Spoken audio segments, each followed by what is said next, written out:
Committee and Delegation reports. Next order of the day, report of the Standing Committee on Infrastructure and Communications. The question is that the document be noted. The member for Ryan. Thank you, Mr Deputy Speaker.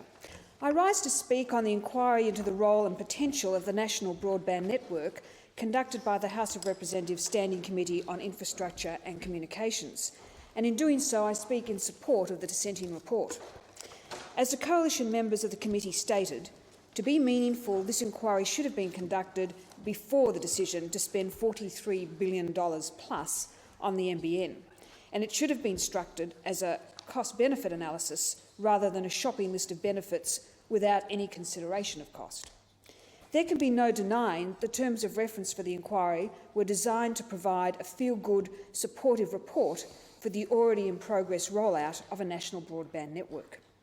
Indeed, to criticise NBN is akin to criticising the construction of a new road. Even if you're not going to use it yourself, you are prepared to support it as you're aware that in the long term it will be of benefit for the wider community. The Coalition supports a national broadband network. However, we have major concerns about how NBN Co is delivering the project. Needless to say, that was not one of the criteria we were asked to consider. While all presenters supported the NBN rollout, several were unable to provide evidence as to what applications would require fibre to the home, FTTH, as opposed to fibre to the node, FTTN. And it is worth noting that many applications are already being delivered by existing service providers. Indeed, one submitter proposed that all he really wanted was a telephone line that didn't drop out. So perhaps 100 megabits per second national broadband network in this case is a little bit of an overkill. Mr Deputy Speaker, there has never been any dispute that the rollout of NBN will deliver benefits in many sectors, particularly health and education. And indeed, the committee was presented with many outstanding examples of future opportunities, although the thought of having your bank manager meeting with you in your living room as an avatar may not be embraced by everyone. Mr Deputy Speaker, what did stand out was the lack of preparation and planning, due largely to short notice provided by NBN Co, resulting in embarrassingly low take-up rates. Many submitters were critical of the way NBN Co had selected the trial sites and had failed to give adequate advance notification of selection of sites to ensure optimum opportunities. They were also critical that NBN Co had failed to arrange for the provision of education and promotion of the benefits of a national broadband network. Mr Deputy Speaker, no one disputes the fact that Australia will benefit from the provision of high-speed broadband across the nation. However, the Coalition does not support the outdated last-century monopoly telco model being delivered at exorbitant cost by NBN Co. To genuinely foster innovation, we need a competitive, open access model going forward. However, Mr Deputy Speaker, what this inquiry has highlighted is that going forward, even with the NBN Co model, there must be better advanced promotion and engagement with the community. It is not good enough that NBN Co absolves itself of all responsibility with the glib line that their role is just to build it. For $43 billion plus, they must also be responsible for take-up by communities. Build it and they will come is not an acceptable approach.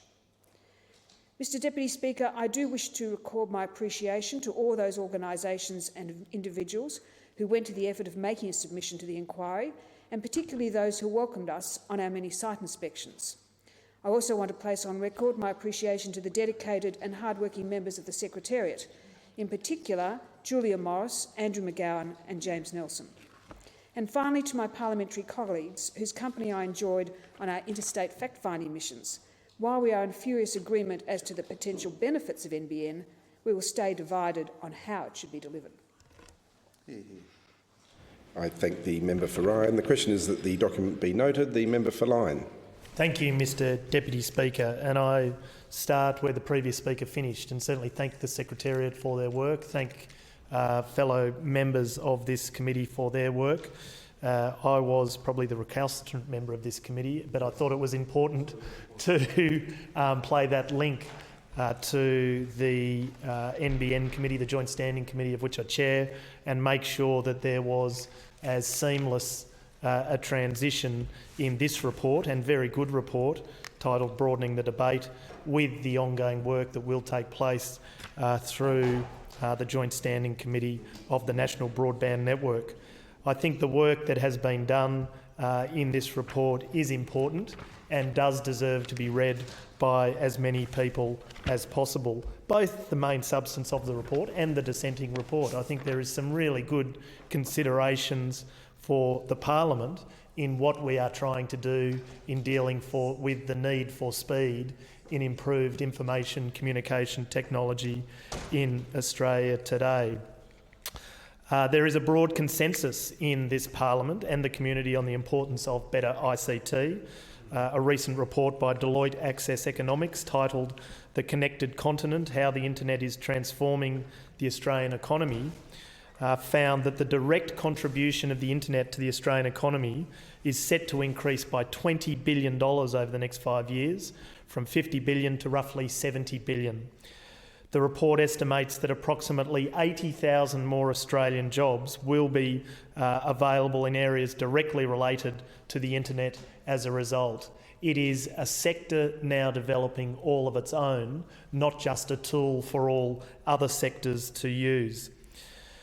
The three basic documents in the performance of the NBN are, in my view, the Government Commission NBN Implementation Study dated the 6th of May, the NBN Co Corporate Plan for 2010 to 13, and the Government Statement of Expectations for NBN Co from the 17th of December 2010, issued by the two shareholder ministers.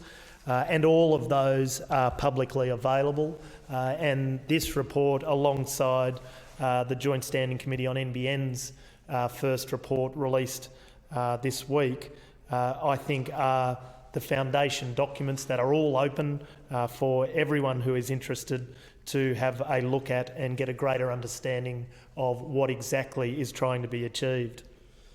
In my view, many Australians are under the misconception that NBN Co is building a government-owned monopoly, and I just heard it again with a previous speaker, to own and run the wholesale platform at taxpayers' expense indefinitely, with no return to the government on its very large initial capital expenditure.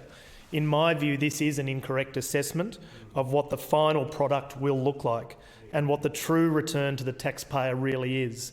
The end product will, more than likely, be a privately owned and operated wholesale platform with a return on revenue through engagement with retail providers as the platform is built, and then the opportunity for a significant return once the NBN is complete. As a consequence, in my view, a really important question to be pursued by the Parliament is this question of when and how private equity and finance will be engaged in the wholesale platform, and at what financial return to government and ultimately the taxpayer. The political debate of the moment is obscuring the fact that what is being built will be an asset on the financial books of the taxpayer. And as with all assets, everything from a house to business investment, if it is built efficiently and effectively, and if private equity is engaged in the right way at the right time, an initial spend can lead to a much larger return in the future. So with that in mind, I'm certainly flagging to many of my colleagues and to the Parliament that I'll be exploring that question further. And that's this question of what's the Parliament's view of where the points of entry are for private investment alongside this initial public investment, and to make sure maximum return on the Parliament's investment is secured on behalf of Australian taxpayers.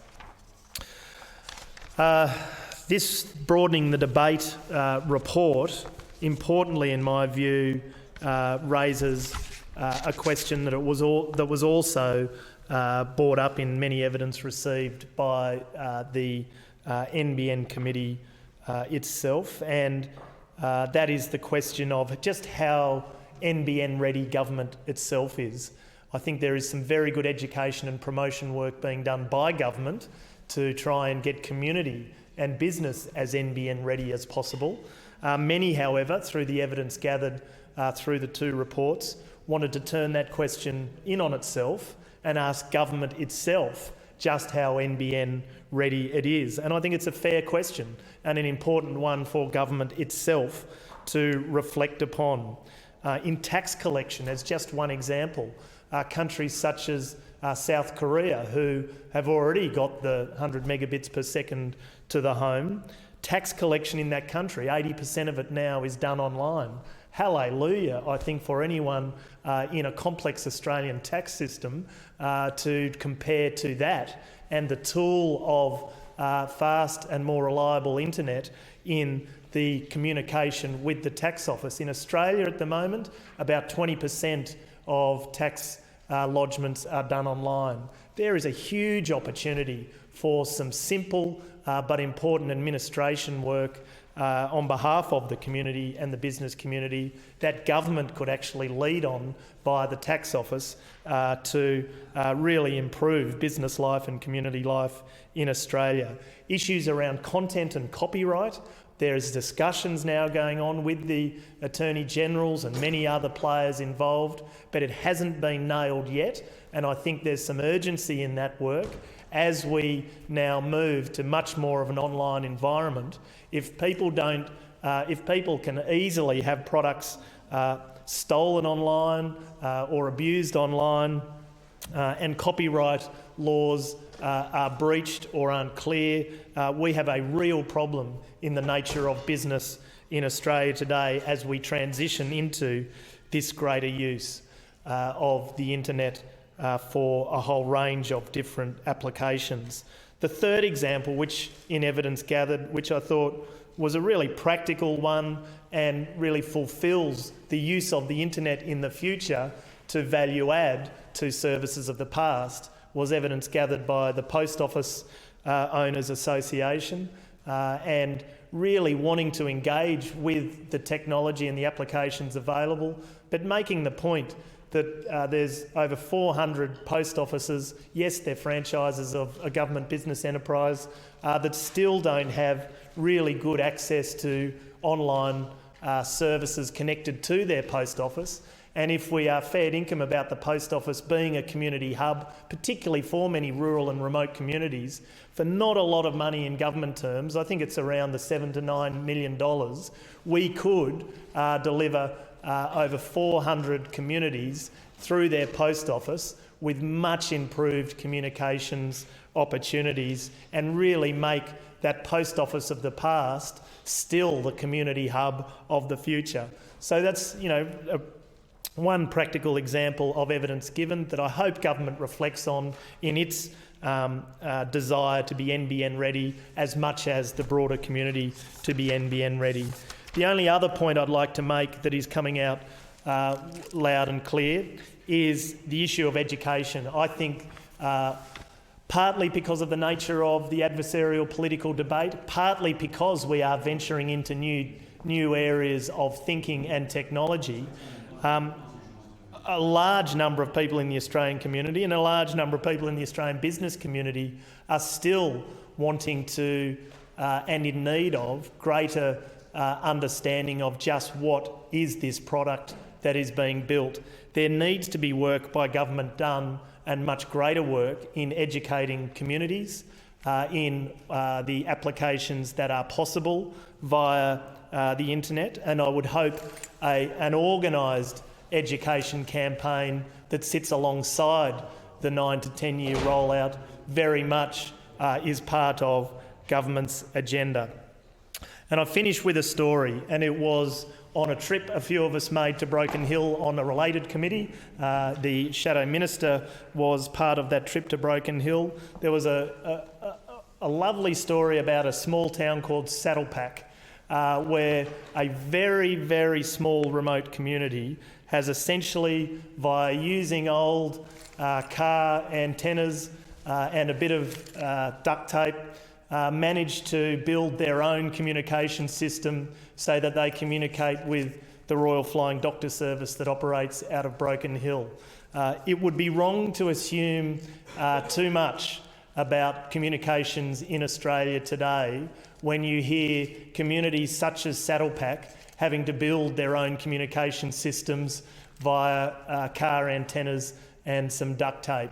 And I would hope that everything we do runs past that saddle pack test, that we want to engage every member of the Australian community in this bill, and it has to be applicable to all communities, including those such as Saddlepack. There are many others like it who are really working off a low base when it comes to communications technology, and the role of this place and this parliament at this moment should be to engage communities such as Saddlepack and the many others like them much better than what's been done in the past.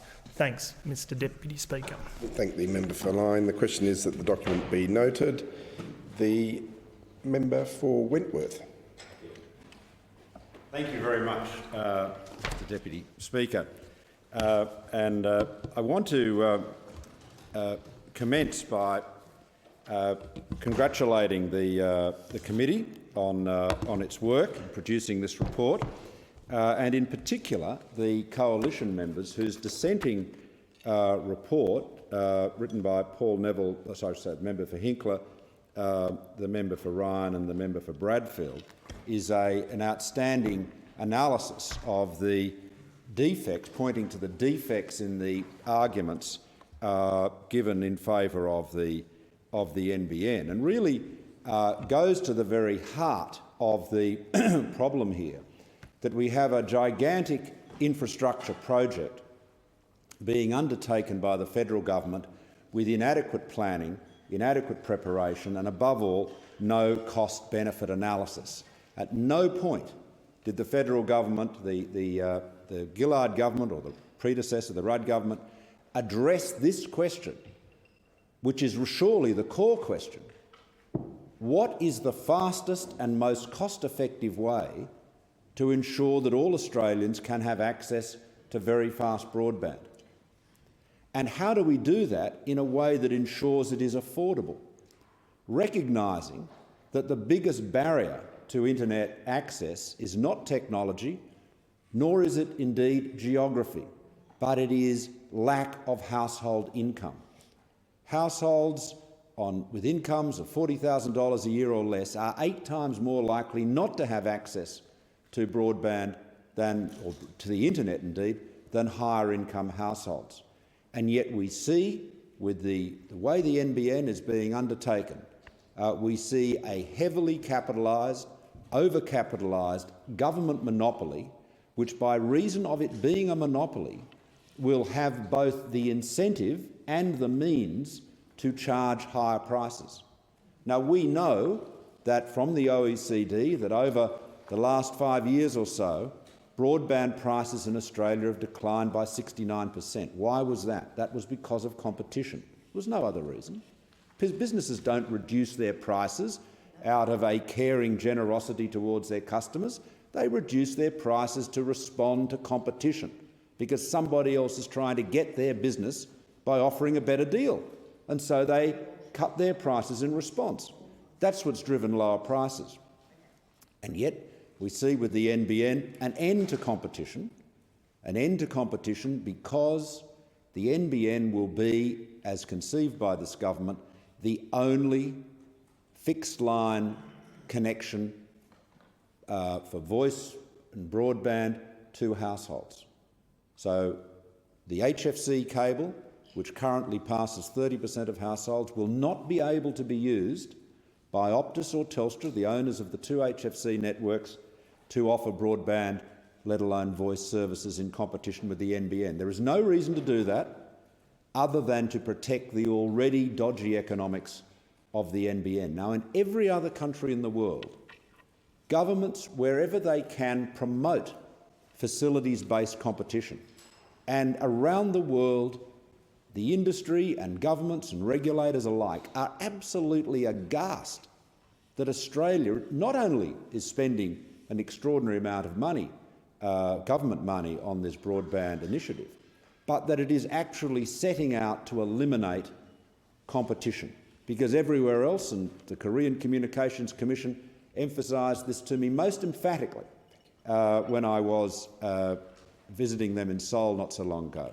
They said our policy is to promote facilities-based competition. And if you want to Mr Deputy Speaker, have a rather bitter laugh when I was in Shenzhen speaking to, in the People's Republic of China, speaking to telecommunications executives about broadband in Australia and broadband in China, and I explained what was going on here. They listened carefully and respectfully and then said, well, we couldn't do that. We're actually committed to competitive markets here in China. Now, really, I mean, we are taking effectively, or the Gillard government is taking effectively, a Cuban or North Korean approach to telecommunications, rolling back generations of reform. But of course, one of the points, and just going back to this report and the Coalition's response to it, one of the points that the minority make, and it's a very powerful one, is that there has not been a case made for the need or the desire or the readiness to pay for very high-speed broadband to residential premises, to 100 megabits and higher. And indeed, around the world, telecoms firms have been unable to secure any sort of meaningful premium, if any premium, for people to upgrade to those higher speeds. And the reason for that is pretty straightforward. Geeks and internet aficionados love to talk about so many megabits per second, but for the vast majority of the population, that's an abstraction. What they want to know is, what can I do with it? You know, don't tell me how many bits per second I'm getting. I want to know what can I download, what services are available to me. And the difficulty that telecoms firms faces, and the difficulty that, frankly, that advocates of this project face, is that you cannot identify the applications that are available at 100 megabits per second that are not available at 25 or 20 or 40 megabits per second at lower speeds that can be achieved with a much smaller investment. Remember, the most recent research by Analysis Mason out of Europe is that fibre to the home, that is to say taking the fibre right into people's homes, as is proposed here for 93% of the population, is, on the European experience, 3.4 times more expensive than a fibre to the node deployment, where the fibre is brought into the field and to such a point that the copper loop is sufficiently short, might be 500 metres or 800 metres or less, that very high speeds in the order of 40 megabits per second, and indeed much higher, as BT is finding in the UK, can be achieved. And so the proposition, that the cost argument is pretty basic. It is to say, if you can achieve speeds and connectivity that is well in excess of what people need today and are prepared to pay for a third or less of the cost of fibre to the home, why wouldn't you do that? And then, if there's a market for fibre to the home at a later date, spend the money there. In other words, pay regard to the time value of money. But the advocates for fibre to the home, and Senator Conroy is a good example of this, will often say things like, we are building this to enable us to use, in 25 years' time, the applications that we are not able to dream about today. Now, that is not, I don't know what planet, whether Senator Conroy and I are on the same planet, but it is really incredible that a Minister of the Crown would be talking about spending $50+ billion for an objective as absolutely ethereal as that. But Senator Ludlam, the Greens media and communications spokesman, was at a conference, an ACAN conference in Sydney recently, which I was also present, and he made the case for the NBN and the provision of this very high-speed bandwidth. And it's important to relate it, to repeat it here, because it really sums up the recklessness in a lot of the advocacy here. Everybody in the business, and the NBN is included in this, argues that the application that this very high-speed bandwidth will use is in fact lots and lots and lots and lots of video, because they are the big files, lots of high-definition streaming video. It's the only applications that one could conceivably imagine, other than some very special cases, would occupy very large amounts of bandwidth like this. And that's been the experience elsewhere. Those telecom companies, whether they're in Korea or Japan, that have tried to promote very high-speed products have sought to bundle them with lots of video. Now, you may well ask whether the taxpayers of Australia should be subsidising this channel to provide more and more video, but that's what they've said is the killer app. Now, the Senator Ludlam said that he didn't think the killer app for broadband was video. He said it is something that will be new. Google augmented reality, cyberspace bleeding across into the real world, a merging of worlds. Google augmented reality, cyberspace bleeding across into the real world, a merging of worlds. Now, that is the basis upon which the Greens apparently have supported this project. It is extraordinary, and of course all it made me think about at the time was the great lines from the opening number in the Rocky Horror Show, where the cigarette girl comes out and says, "But when worlds collide," said George Pal to his bride, "I'm going to give you some terrible thrill." So we've got worlds colliding, worlds merging, and of course the chorus to that song, to that number, of course, was science fiction, and I fear that's what the good senator was talking about. Now, the member opposite, who was so angrily interjecting a little while ago, is talking about Western Sydney, which he represents.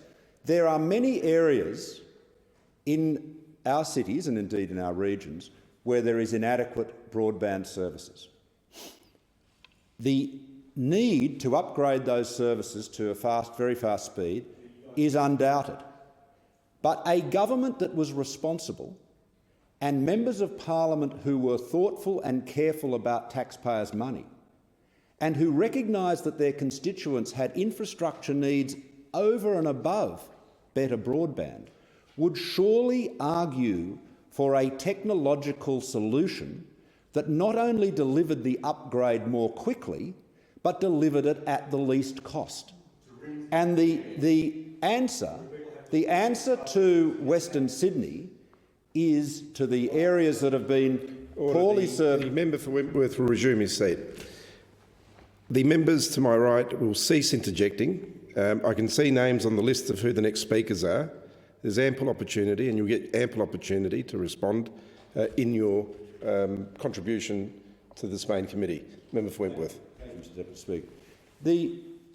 In many markets around the world where this issue of broadband, of enhancing broadband services being taken on,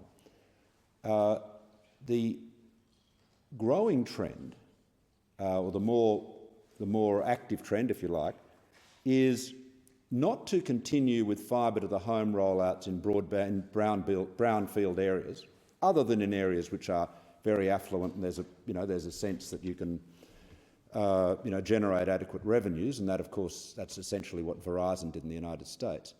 But the focus increasingly is on a fibre to the node deployment, and the reason for that is because it's so much cheaper, because there's less civil works, and we've all talked about this many times. The other point is that it's much faster.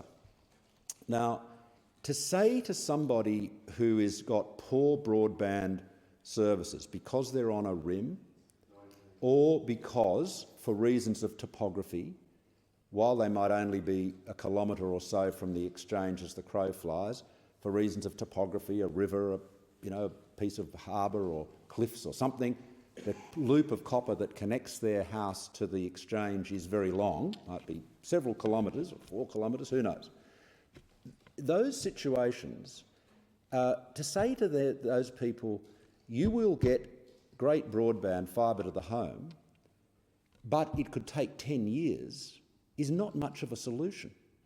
And of course, inevitably, as the next generation wireless comes along, as 4G wireless or LTE wireless comes along, and it is being deployed now, that will so rapidly overtake fixed line broadband connectivity that by the time the fibre to the home gets along, it may well be too late. Now, that of course is why the NBN's trying to stop Telstra from promoting wireless as an alternative.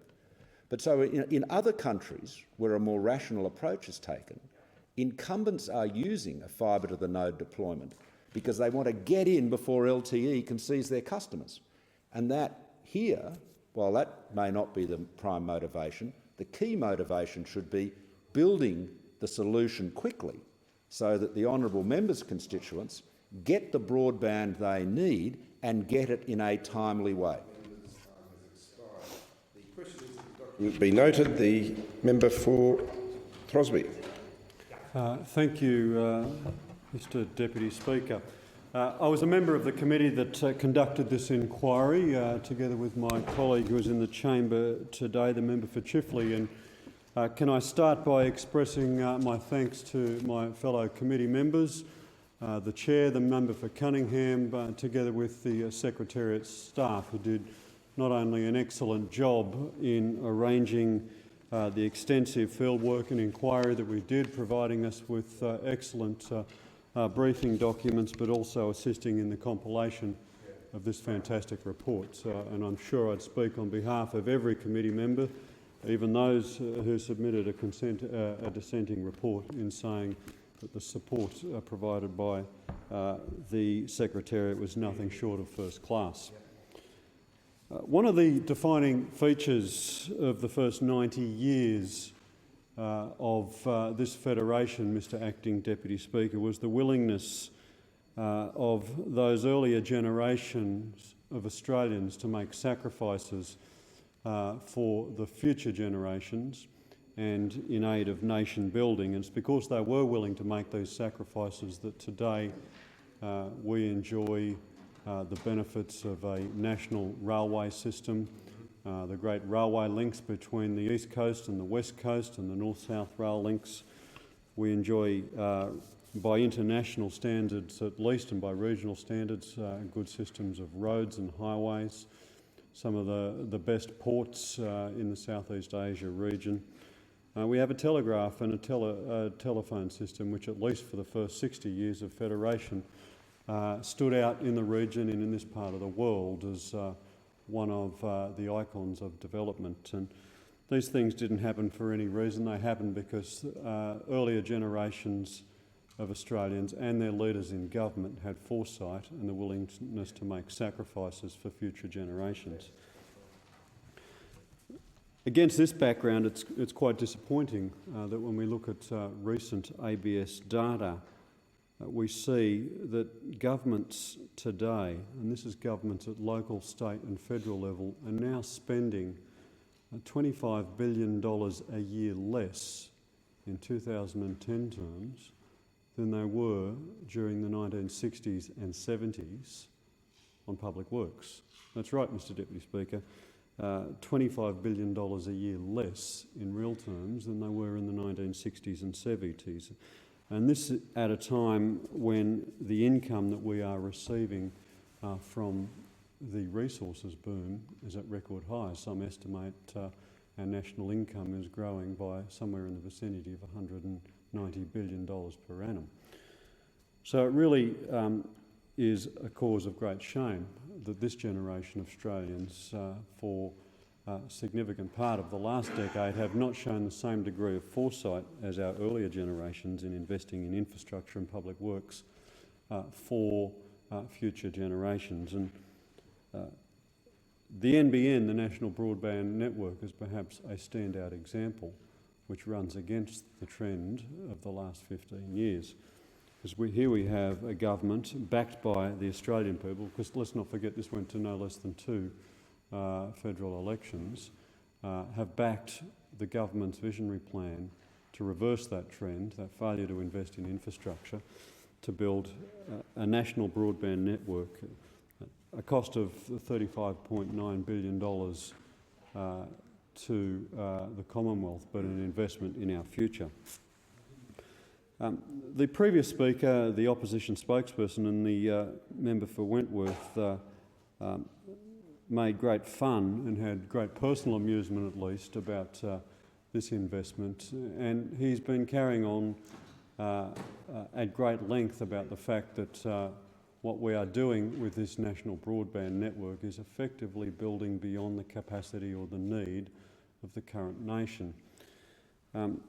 We take a different view. We take a view that what we are building by rolling out fibre to the home through the national broadband network is actually future-proofing this infrastructure in the same way as those who built railway networks in the early 1900s and telegraph networks in the second decade of the last century ensured that they were future-proofing that technology. You can imagine, can't you, Mr Deputy Speaker, I think of my grandfather when he moved into his first house after he got married. He had two electrical devices. He had a standard lamp and a wireless radio. They didn't have a fridge, they used an icebox back in those days. So you can imagine the limitations and the cost that it would have been to future generations if every house that was built in the 1915 to 1930 had only 2 power points in it. Because why would you need more than 2 power points in a house? Because people only had a wireless radio and a standard lamp. You know, electric refrigerators weren't invented back then, electric televisions weren't invented back then, electric washing machines and dryers weren't invented back then, so why would we need to put more than 2 power points or design an electricity distribution system which required more than 2 low voltage electric appliances in a house? It's absolute nonsense, of course, and what we saw, because houses were designed with future-proofing, that is, the capacity to deploy more electric devices over the next 60 to 70 years, the growth in an electronics industry here in this country and the growth in electronic devices, so that they are a feature of every modern home. And it is the same with fibre to the home, Mr Deputy Speaker. What we are doing by delivering fibre optic cable into just about every home in the country is ensuring that every Australian has the capacity to benefit from this technology, not just now but well into the future, so that they have access to the new platforms of service delivery, of entertainment into the future. The opposition raises lots of arguments about competition, this in the face of the fact that after 11 years in government, and by my count, and the member for Chifley might correct me on this, 19 failed broadband plans, we had no more competition in the broadband space and no improvement in the delivery of broadband services to electorates like my own in the Illawarra, electorates of Throsby and electorates now occupied by my colleague, the member for Chifley. The broadband services have not significantly advanced over that 11-year period. What the National Broadband Network, quite contrary to the contributions of the member for Wentworth, will deliver is competition. Competition in the delivery of broadband services, because no longer will every broadband supplier have to, at some point in the connection, access the Telstra monopoly network. They will have access to a ubiquitous network which to deliver their broadband services to end users. We are delivering real competition, a ubiquitous service, and I've got to say, and this goes directly to the terms of reference of the committee, this is something that is well understood out there in the regions that we visited, because it'd be true to say that after hearings throughout regional Australia and in most capital cities, we couldn't find a voice in opposition to what we were proposing to do. We couldn't find a voice that said what the government was trying to do in providing ubiquitous broadband services throughout Australia was going to be bad for the country. In fact, they were all excited about the proposition. They could see that broadband was going to lead to a revolution in the delivery of e-health services.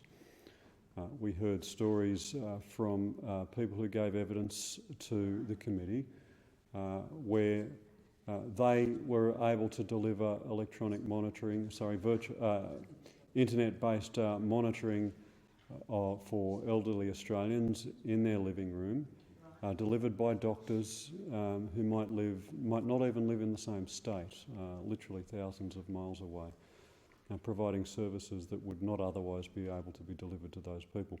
Simple consultations that were going to be able to be made through video facilities for people who'd suffered stroke, who needed simple diagnostic or therapeutic assistance with their condition.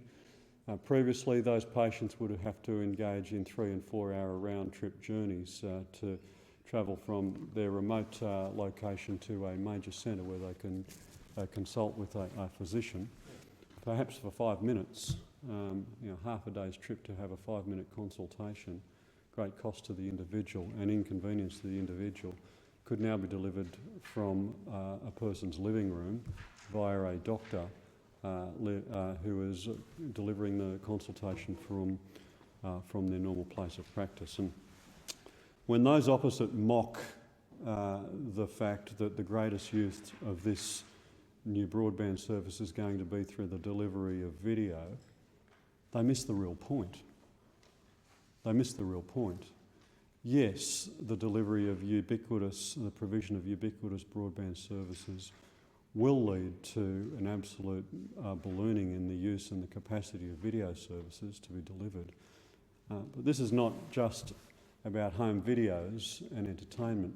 This is about a revolution in the way everything from education services to health delivery services and executive board meetings can be delivered down the track. And those on the other side are probably very familiar with ASX-listed companies who quite routinely conduct their board meetings or management meetings by video conference, and they're able to do that because they have the capital and the equipment to do that.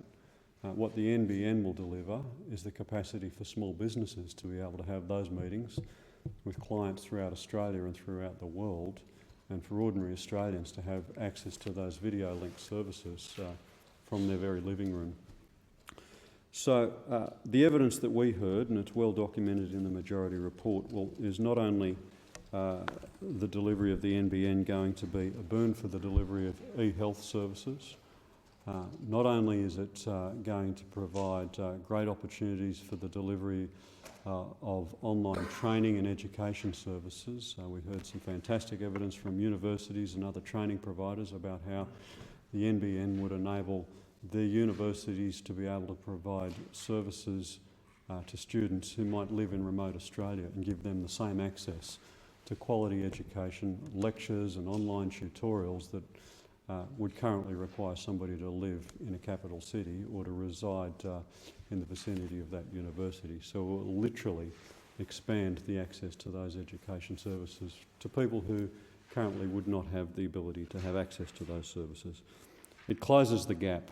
It removes the tyranny of distance. And I've got to say, Mr Deputy Speaker, that if you come from an electorate like my own in the Illawarra, where over 20,000 people daily make the journey from Wollongong or the southern suburbs of the Illawarra to Sydney or to Campbelltown or to Liverpool for work, giving up 4 hours a day, almost half as much as they spend at work, travelling on a train, the capacity to use for the national broadband network to either bring those jobs into the region or to ensure that they don't have to stand on that train platform at 5 a.m. every morning to make that trip to Sydney, all the more tangible, all the more possible, all the more real. And in a region which has recently been rocked by the announcement of BlueScope about the halving in its steel capacity and the layoff of in excess of 1,000 workers. The hope of the national broadband network being spread from the current trial site in Kiama up to my electorate of Throsby and into my colleagues' electorate in Cunningham is a very real hope and a very real prospect. And the one thing that stands between that national broadband network providing new opportunities to the citizens of the Illawarra and the South Coast and the small businesses and the future small businesses of the Illawarra are those who sit on the opposite side of the chamber who do nothing but bag this, probably because they didn't think of it first, probably because they cannot see the benefits. I'm sure if I resided in the leafy inner city suburbs of Paddington or Vaucluse or any of those suburbs that have excellent broadband services, and whether that be delivered by